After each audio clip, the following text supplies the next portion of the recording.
a lot of people don't understand that the science is fairly certain that a lot of these hormonal birth controls, including the pill, don't prevent conception, they prevent implantation. And so what happens is these little babies get fertilized, these little ovum get fertilized, a new human is made, and they have no chance to implant in the uterine wall, and they just die. This is something that is far different than the natural biological process, right? God designed a process that some babies don't make it, and that's his choice. But we make it our choice when we intentionally, chemically alter our bodies to make it so that those children don't survive. Well, welcome to this Reformation and Revival video. Today I'm here with Lucas Blevins, who is the Director of Outreach at Tiny Heartbeat Ministries, which is a ministry based right here in Moscow, Pullman area, that serves to, would you say, eradicate abortion? Is that a fair analysis of your mission statement? Most certainly. We want the complete abolishment of abortion in America. Okay, very good. Well, you spoke recently at a disputatio at New St. Andrews College. I was there. I thought it was very good. And I thought, well, I'd love to sit with you and talk a little bit about, here we are post-Roe, post-Dobbs, and yet we know that abortions still happen. Mm-hmm. So we live right here in Moscow. 15 minutes away is Pullman, Washington, where people are going regularly. They're getting an increase, actually, at their abortion care facilities, with people going there now to get abortions. And so we still need to labor for changing of people's minds and hearts. We do that through the Word. Tiny Heartbeat Ministries seems to be all about this, and it's a work that you've been engaged in for some time. So just remind me, how long have you been now serving at Tiny Heartbeats? I've been doing this for about a year and a half. Okay. And then the ministry itself has been around for how long? We were founded just about 2.5 years ago, fall 2020. Okay.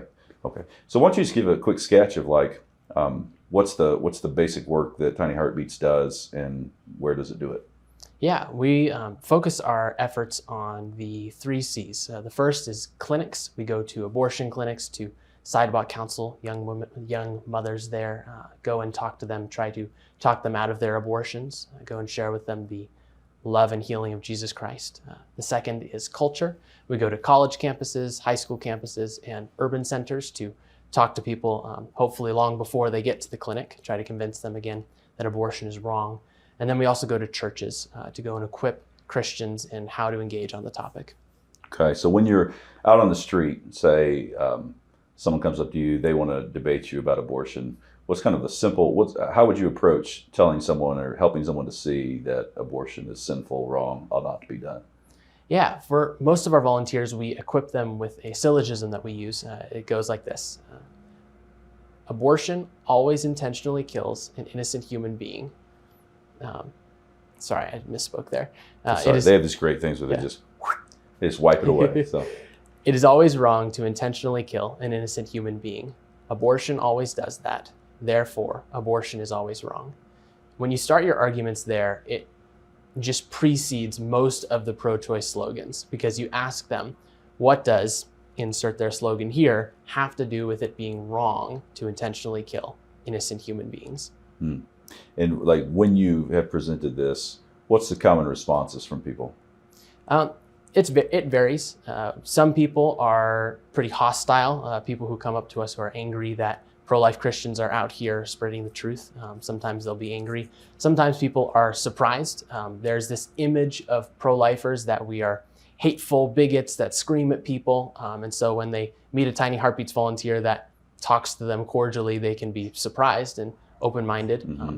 And then you have Christians who are uninformed on the issue, who tend to come up and they're also surprised often. Their eyes are opened about what we're sharing with them. Yeah. What kind of counsel do you give people who want to get involved in this kind of work, dealing with a highly emotional situation? There's people that are going to get very angry at you. There's going to be Christians that think you ought not to be doing what you're doing. What are some of the principles you tell people to navigate such situations? Yeah, there's several different tools that we give people or that they have available to them already.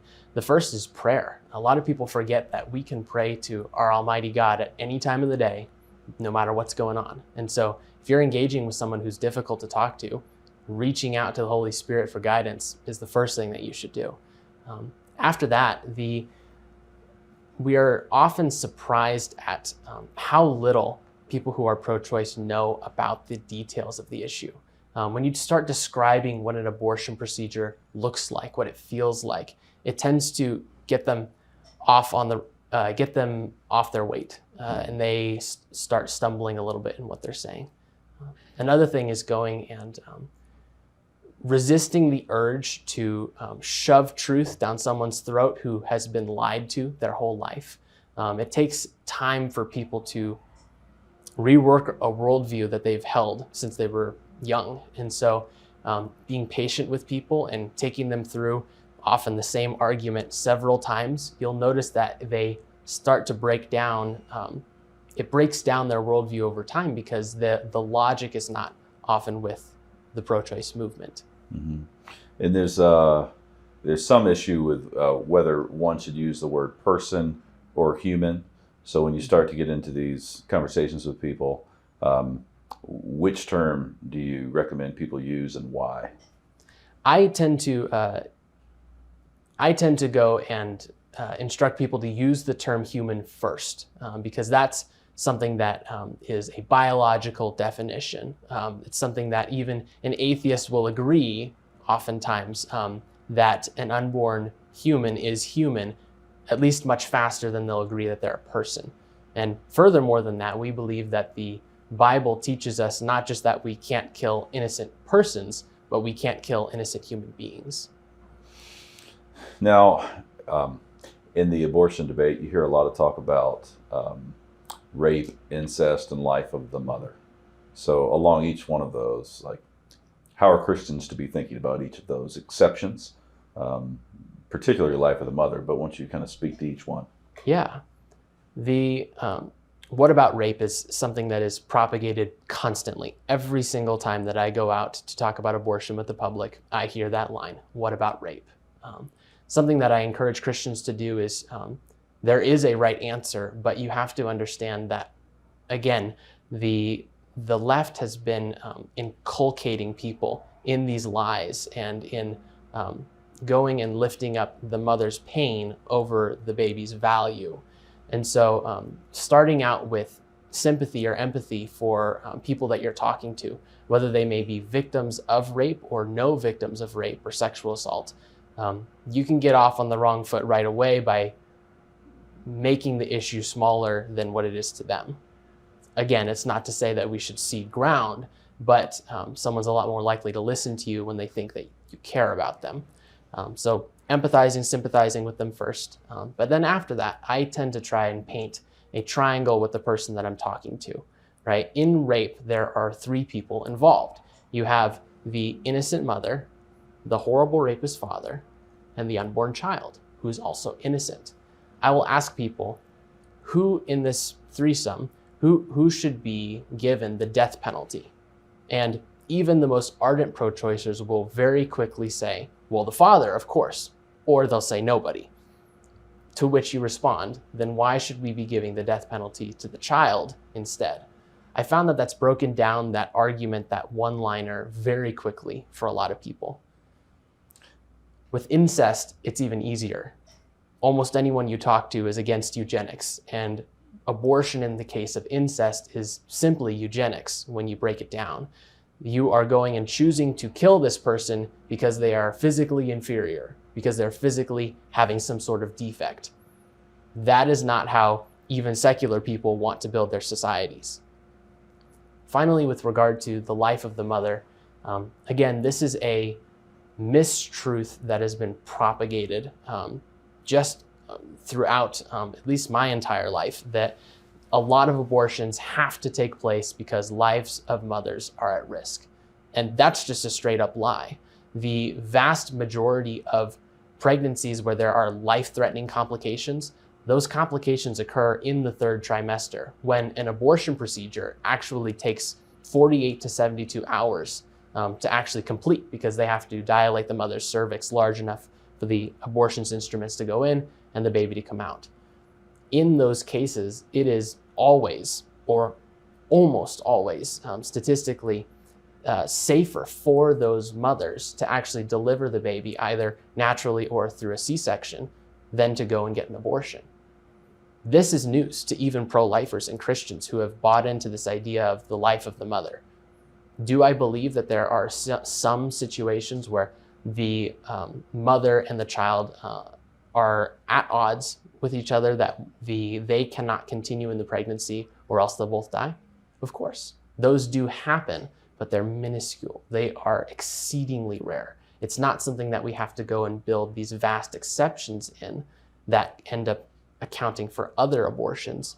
Rather, there are things that we should tailor to the minute possibility that they are. It seems to me that post-Dobbs, there's a temptation to let off the gas. I think people could say, look, Roe was in place, now Roe's not in place. It's now back to the states, and this is a good thing. But that is a temptation that we ought not to fall into. So what's it been like for you, engaged in this kind of ministry every day, trying to change hearts and minds through word and through truth? What's it been like post-Dobbs? Post-Dobbs, we expected a lot of things to change. We expected an increase in hostility. We expected either an increase in fervor for the pro-life movement or perhaps a decrease.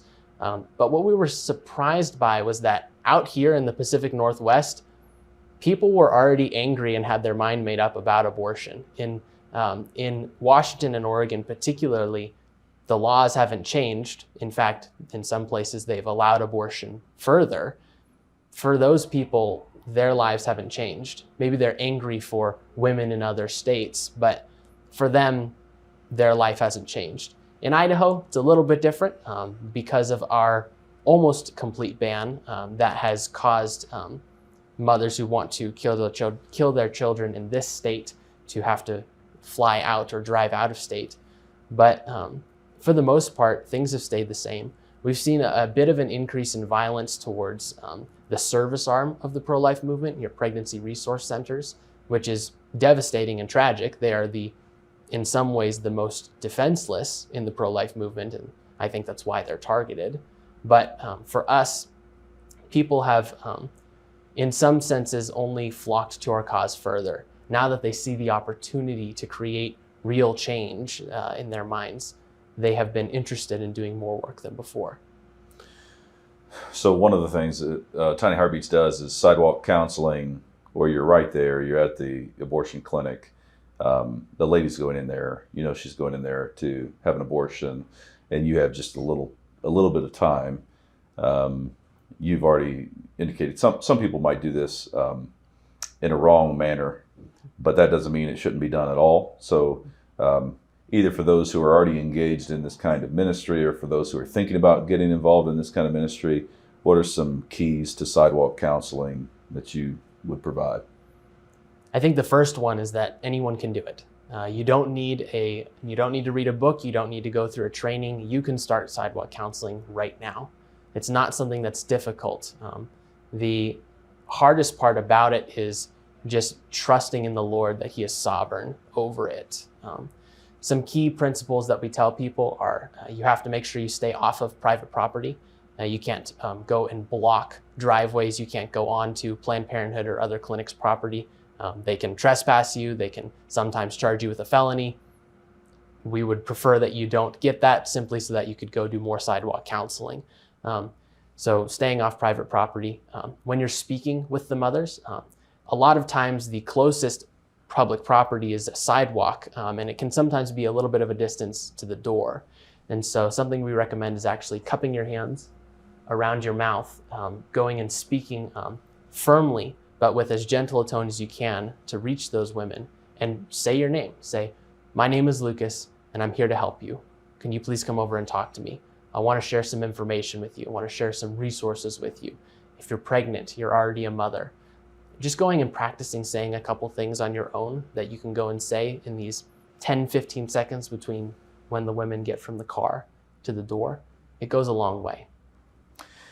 So if you, pre-Dobbs, it was pretty clear within the pro-life movement, broadly speaking, you had kind of traditional pro-lifers, and then you had the abolitionists.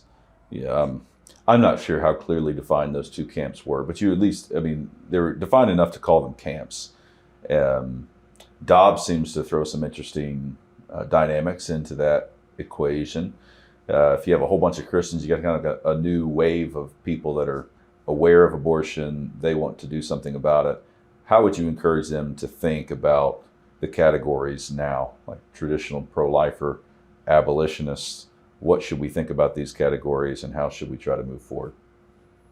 As with lots of labels, I think that when you start getting down to the actual work, the labels can be unhelpful.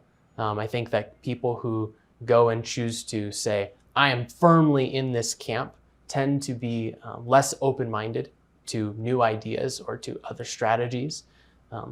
For, I think, new Christians that are getting involved, I would warn you not to fall onto either side of perhaps this debate. On one side, your traditional pro-lifer, I think that they don't go far enough. A lot of them support exceptions for rape, for incest, for the health of the mother, which is different than the life of the mother. And I would disagree with that. I think we should abolish abortion completely. But on the abolitionist side, you have people who use that term and say, you are a sinner if you support any bill that is not a complete abolition of abortion in that state. And I think that if we are to be consistent Christians that are living in the world that Jesus has put us in, we have to go and take whatever action we have available. I would love to see any sort of ban in Washington, even if that meant a 24-week ban, where every single abortion that was after 24 weeks was banned. Obviously, as someone who wants to see the complete abolishment of abortion, we would have to keep fighting for that to eventually get to 0 weeks. But even at 24 weeks, there are babies being saved. I believe that something that was concerning to me earlier this year was the fact that abolitionists were going and rallying against the Texas Heartbeat bill, which in some ways was the spur of this recent influx of pro-life Christians. That bill in Texas, though I don't think it goes far enough and needs to go far enough, saved thousands of babies. And that's the truth. We as Christians should celebrate that victory and then push for the end. So you mentioned health of the mother issues. So first, what's the left doing when they say we need to do abortions for the health of the mother? Like, what's really going on there? And then secondly, what would you say to Christians who might get plagued by that kind of rhetoric and think, well, I care about the health of women. So first, what's the substance of that's actually going on? And then second, what's a word to Christians so that they don't get plagued? For most of us, when we hear an exception for the health of the mother, we think some great bodily harm or death. But legally speaking, because of a Supreme Court case that came down the same day as Roe v. Wade, it's Doe v. Bolton, the word health in this context includes the mother's financial health, her family health, her mental health, among other things.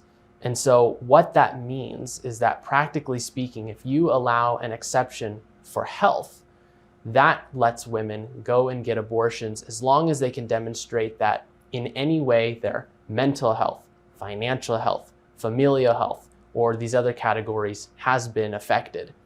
And anyone who has seen someone be pregnant knows that your mental health is affected, your familial health is usually affected, and your financial health is most certainly affected. It's just how things are. And so for Christians, that you need to understand that while we would say that there should be no exceptions, that abortion should always be illegal, even if you're in the camp of wanting some sort of exception, health is not the way to go. Health means that in Washington, a woman can get an abortion at any state, at any gestation of her pregnancy. And that is with it supposedly being banned after viability, except for health. So Tiny Heartbeats is laboring sidewalk counseling. You also use pictures, and you said you find this to be highly effective, that when people just see the results and see what an abortion is really about, that's shocking. But we're also laboring for laws. We're looking for a day in which abortion will be illegal, plain and simple. That, of course, involves punishments. So what kind of penalties are going to be handed down now? States are going to be trying to figure that out right now as we speak, a whole bunch of states. And Christians are, well, not all Christians are lawmakers. We're saints. We're given the word. We're trying to tell those who are lawmakers, kiss the Son, lest you perish in the way. So what kind of penalties ought we to be looking for in a future state as abortion is increasingly outlawed? I'd love to get back to a discussion over the pictures. Yeah. Regarding the punishment for abortions, I think that the killing of the unborn should be treated legally just like the killing of the born. We look at the knowledge of the perpetrators. We look at the intentionality of the perpetrators. We look not just at the person who used the knife, but also the person who gave them the knife, also the person who drove them to the location, also the person who went and asked them to do this. In the case of abortion, what I've seen in my experience on the streets is that more and more people are recognizing that the unborn are human, that abortion is murder, and yet that they still want to do it. That is fundamentally different than what has been propagated about mothers getting abortions. A lot of people like to say that all mothers are victims. They don't know what they're doing. They've been lied to. They are completely unaware. And while maybe there's some of them that are completely unaware, I'll grant you that, almost all of the ones that I've talked to that are in my generation love abortion and love it for what it really is. For someone who murders somebody else, loving that action, premeditating it, that should be treated as premeditated murder. Likewise, somebody who goes and unintentionally kills somebody else, that should be treated as an unintentional manslaughter. There are different legal definitions for how these would be worked out, but in my mind, this should be given to the jurisprudence of judges who can sift through these situations with their experience. So let's hear a little bit more about this. You've used pictures with Tiny Heartbeats. You say you find this highly effective. So what has that been like? How have you seen that pay off? We at Tiny Heartbeats use abortion victim photography. These are pictures of what babies look like after they've been aborted. And we found that a countless number of individuals have changed their mind just by looking at these pictures. We're not the only group that use them, but among the pro-life movement, we're a small segment. And I think that that's unfortunate. We look through history at some of the great abolitionists of slavery. The most effective ones in my mind were the ones that went and showed what slavery really was, what the real cost was, what the real human toll was. That is what abortion victim photography is doing for our modern Holocaust. It's going and saying, this is what the body of the child looks like after you've chosen to kill them. Because there are people who are convinced that the baby is non-human, that they're just a clump of cells, that they're alien looking. When you show them a picture of what an aborted baby actually looks like, it's shocking. For people who think that abortions are clean and sanitized, when you show them a picture that's gory, they realize that this is not something that they can easily support. And on the Christian side of things, for people who are pro-life, a lot of them are where I used to be. I used to not care about the pro-life issue nearly as much as I should have because I didn't understand the gravity of it. That gravity was communicated to me through abortion victim photography, and that's how I got involved in this work full time. I've seen so many other Christians be activated on this issue because of the photography. Countless people saying, I didn't know how bad this was until I saw what it looked like. So a conversation about abortion seems inevitably related to a discussion about in vitro fertilization, and there's still many Christians who don't really know what's going on here. So like, what is IVF and how should Christians be thinking about it? IVF is a very difficult subject, partially because there's a lot of misinformation that goes around about it, and partially because there are different methods used by different doctors. But in my mind, the most common method, which is to fertilize a large number of ovum and then only implant the most healthy one or ones, this often results in the death of many young children who are in that embryonic stage of development. While some places will go and implant one at a time, that's really expensive. Most don't do that. While some will go and put the other embryos on ice, that's not always successful. And there's a moral question there about going and fertilizing eggs in little tins and putting them into freezers for 10 years. I'm not sure what the Bible would say about that, but I know that for the babies that are intentionally discarded, for the ones that are thrown away, that cannot continue. If Christians are to be moral people, we cannot be throwing away innocent human beings into the garbage. And closely related would be abortion, or not abortion, but birth control and abortifacients. So, what Christians are sitting there going, look, I go to the store or I go to the doctor and I hear about all these different types of birth control. Very often it seems they don't know that some of them are abortifacients. So this is a work you've been involved in as well. What do you say to that issue of birth control and abortifacients? Abortifacient birth control is another area where there's been a lot of misinformation put out. A lot of people don't understand that the science is fairly certain that a lot of these hormonal birth controls, including the pill, don't prevent conception, they prevent implantation. And so what happens is these little babies get fertilized, these little ovum get fertilized, a new human is made, and they have no chance to implant in the uterine wall, and they just die. This is something that is far different than the natural biological process, right? God designed a process that some babies don't make it, and that's his choice. But we make it our choice when we intentionally chemically alter our bodies to make it so that those children don't survive. I would encourage every Christian who doesn't know much about this to go online and do your own research. The Charlotte Lozier Institute is a great resource. They're not entirely on the same page with me theologically, but I appreciate the research that they do. Abortifacient birth control is widespread and used by a great number of Christians who don't understand it.